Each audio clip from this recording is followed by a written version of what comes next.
Bonsoir Mohamed. Bonsoir Linda. J'ai une bonne nouvelle Mohamed. C'est un grand classique. Eh oui, notre langue française se porte bien, elle est en pleine forme. La preuve, c'est que dans sa nouvelle édition 2026, le Petit Larousse illustré a ajouté 150 mots nouveaux. Et oui, des mots qui se font l'écho de l'évolution de la société et à travers elle de la langue française. En attestent ces nouveaux entrants comme paralympien. Facile, un sportif participant aux Jeux paralympiques. Super centenaire. Pour une personne âgée de plus de 110 ans, vous l'évoquiez tout à l'heure.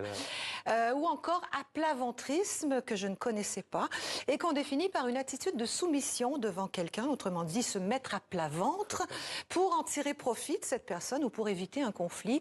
Ce sens courant au Québec et en Algérie, m'a dit tout à l'heure Slimane Zeguidour, tend à se répandre dans la francophonie.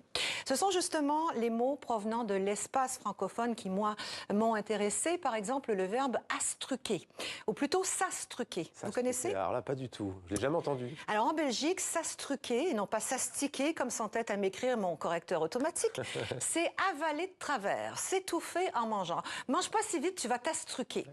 Alors pourquoi ce mot en particulier a-t-il été choisi pour entrer dans le célèbre dictionnaire? Eh bien, d'une part, parce qu'il est énormément utilisé. C'est l'un des critères, nous explique Karine Girac, qui est la directrice de la langue française aux éditions Larousse. L'autre critère, c'est que ce mot doit être utilisé par toutes les générations et par toutes les catégories socio-professionnelles. Est-ce que vous savez ce que c'est qu'un champignonneur, Mohamed? Quelqu'un qui cueille les champignons? Bravo, bravo. On peut aussi dire une champignonneuse. Donc, c'est une personne qui cueille des champignons. À ne pas confondre avec la personne qui cultive les champignons, qui n'est ni un champion ni un shampoing, mais qui est donc un cultive. J'en perds mon latin. Un champignonneur, ça nous vient de Suisse. Avez-vous déjà goûté le liboquet, Mohamed? Liboquet, non. Ouais. Le liboquet, c'est une préparation à base de poisson ou de viande enveloppée dans des feuilles de bananier et cuite au charbon de bois. C'est un plat très populaire en République démocratique du Congo, qui est, vous le savez, le plus grand pays francophone du monde. Alors, bienvenue au liboquet.